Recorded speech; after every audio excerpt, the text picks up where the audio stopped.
We got another doozy for you folks. You're on the grind with Political Decode. I'm your host, Johnny Caruso. Let's get right into the video. But before we do, go ahead and subscribe to the channel if you're new and hit that notification bell so you can get notified anytime we drop some new hot topics. Let's get into the video.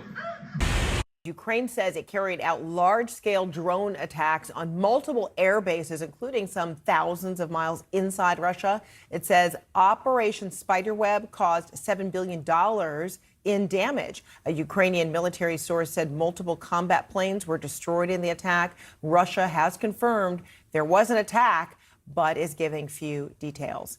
CNN's Sebastian Shukla is following the developments for us. Sebastian, what are you learning about this attack? Yeah, Fred, this is a really audacious attack which has been carried out by Ukraine's intelligence services known as the SBU. And it appears on Sunday they launched from multiple places inside Russia, the key here being inside Russia, attacks on Russian air bases housing strategic military aircraft, things that would go into the sky for surveillance and monitoring purposes and reconnaissance above the skies of Russia and over Ukraine to gather intelligence.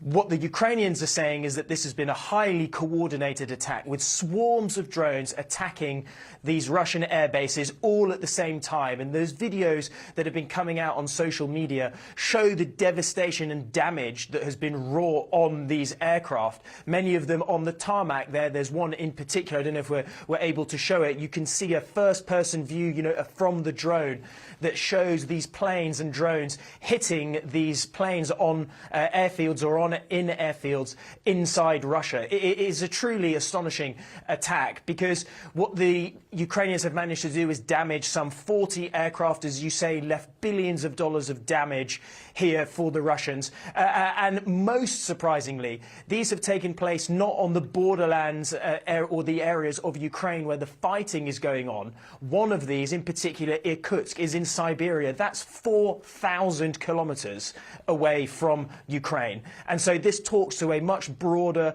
systematic, well-planned, coordinated attack by Ukrainian intelligence, which has really stepped up now and delivered a crucial blow here to the Russians, Fred. And then how does this attack compare to, previous attacks by Ukraine against Russia?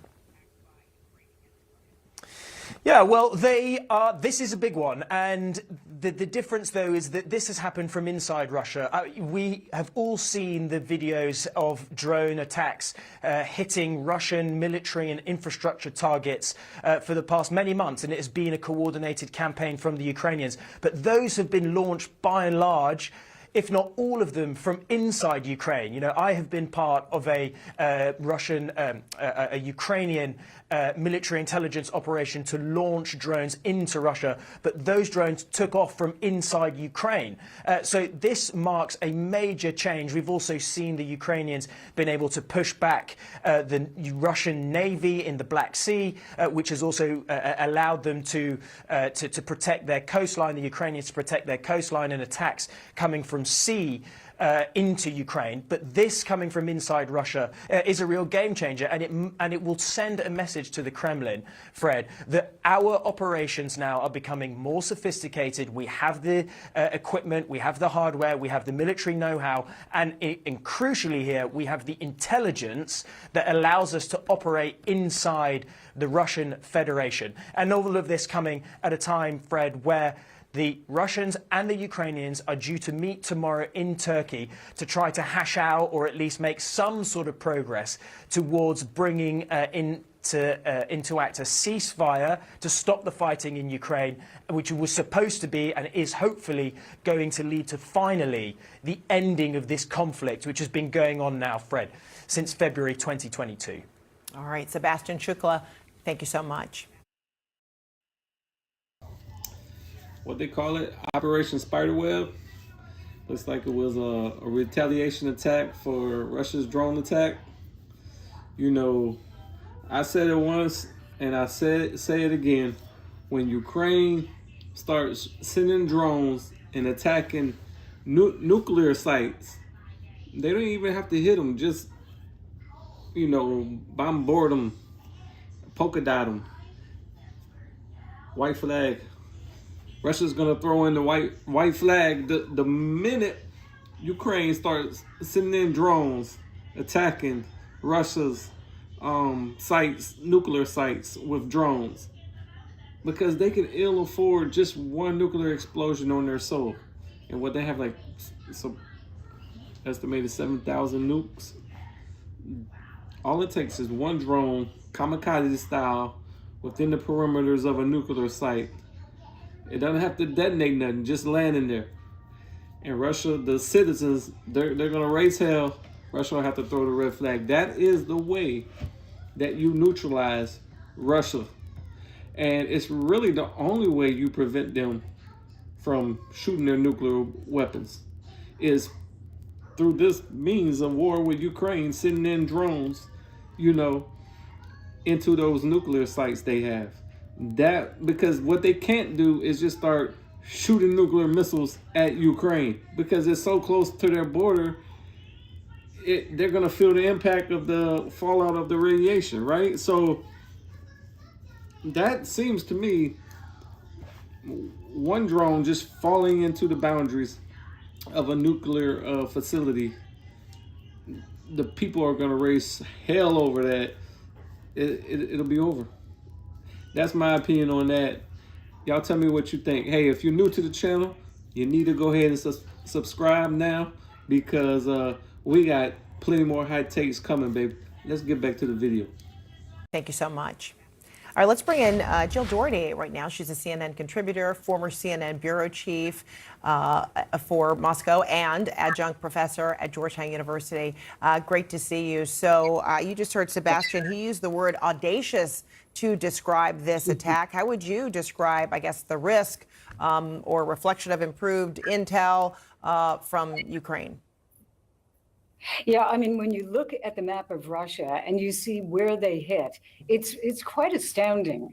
I mean, I think everything that he said is correct, especially from launching it inside of Russia. That meant that they had to get these drones in there, and some details are coming out in the media that will probably have to be confirmed. But it's actually, I could almost use the word creative in the way they did it, very innovative.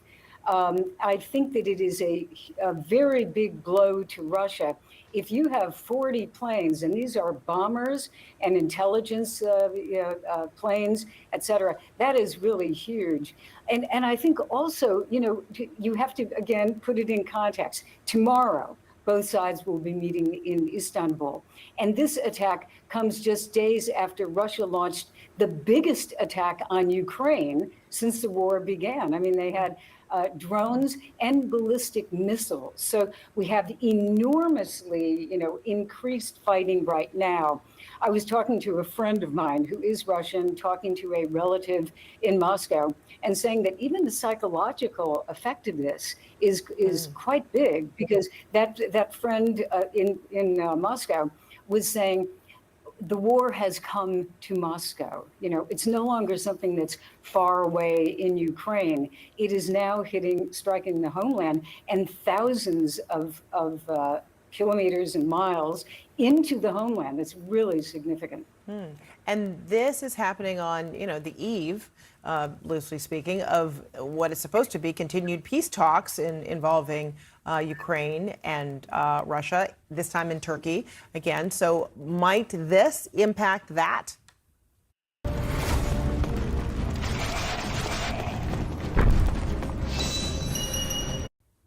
Well, it probably will, because of the, again, audacity of this attack. But it's very hard to say where those talks are going to go, because the Ukrainians have set out their position and what they think, ceasefire first, and then a long-term solution to the conflict. The Russians have yet to really be precise, but we pretty much know what they're going to say. It's not the ceasefire first. It's this, root causes, as they call it. And what they want is all of Ukraine, essentially. I mean, they want to neuter Ukraine.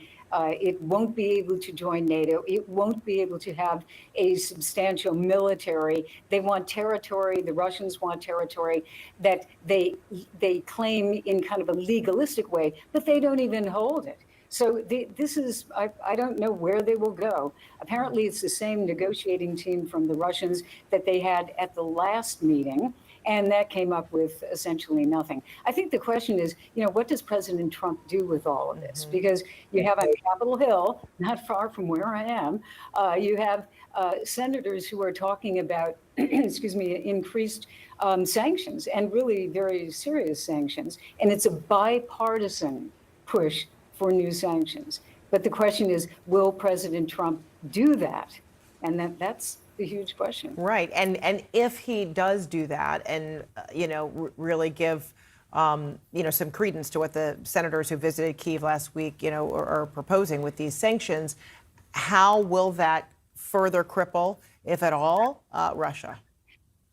I think if they did what they're talking about, which are called secondary sanctions, in other words, other countries that would buy energy, oil, gas, et cetera, from Russia would be sanctioned. Now, who are those countries? China and India, primarily. That could really hurt Russia. Right now, it's hard to imagine this, but the entire economy of Russia is now militarized. It is everything for the fight.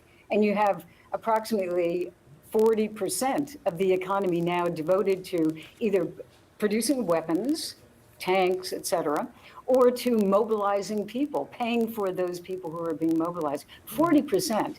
And so and it's an economy that relies very heavily on the sale of energy. So this is very serious, and the economy is surviving, but it's increasingly being affected by these sanctions. So the new ones could really hurt if they are carried out in coordination with the Europeans, and of course, if President Trump were to really, do it. All right, Jill Doherty, great to see you. Thank you so much. If this was just 6 months ago, Ukraine would be over there to the U.S.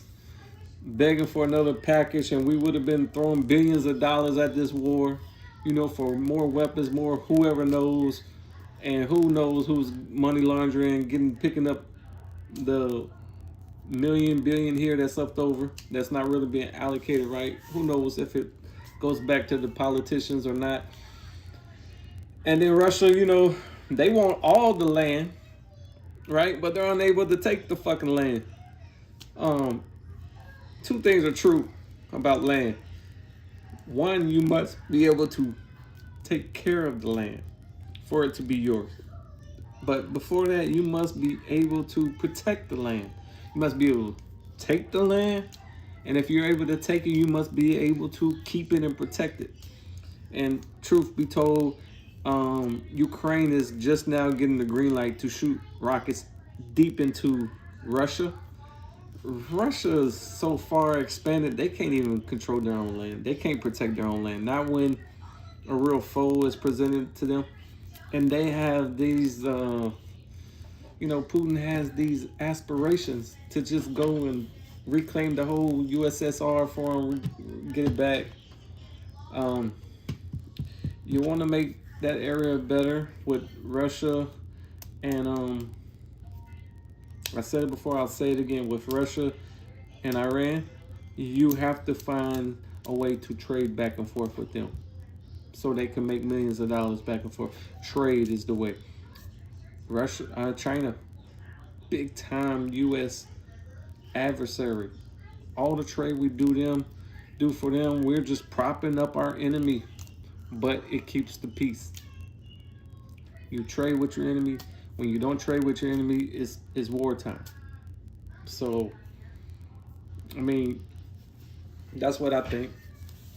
I think no good's gonna come from war, and if you don't trade, and we don't find a way, the world don't find a way, that those who are most likely to create the major wars, if people don't just step in and throw them a bone and say, look, okay, this is what we're gonna trade.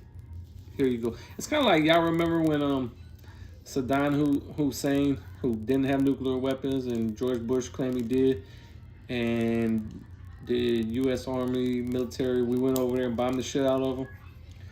And we didn't know the politics, or shall I say the religions over there, that he was a Sunni, and they were only were 20-30% of the population, which 70% of the population or so was Shiite. And the minute we killed and replaced Saddam Hussein, the Shiites took over. But who else were Shiite? Iranian or Shiites. And we're finding later that these Shiites and Iranians, that they aren't even Arabs, right? People don't know this. They aren't Arabs. They're like Muslims, but they're not Arabs, right? Like the rest of the Arab world. They don't come from the same lineage. So while Saddam Hussein was bad, it would have been smarter to just throw him a bone, do some trade with him. He keep that plug in there of the ship. The minute you removed him, you open the floodgates, you see? And you created war, and you created mayhem. Look, you know, what they did at 9/11, there's no excuse for that. So, hey, I'm USA, baby. You see the hat? You know, you don't fuck with the U.S. So, you know, you fuck with us, and we came for you. But the point is to keep peace, to prevent us from fucking you up. We got to get some trade going. Trade with each other. That's the only way to do it. That's the only way to get through all of this. All this war shit is bullshit. And it's just going to go back and forth. It's not going to help anybody. Yo, I'm not going to make it too long. You are on the grind with Political Decode. I'm your host, Johnny Caruso. Thank you for tuning in to the channel. If you haven't done so, please give me a subscribe. Let's get to 1,000, baby. And I'm out.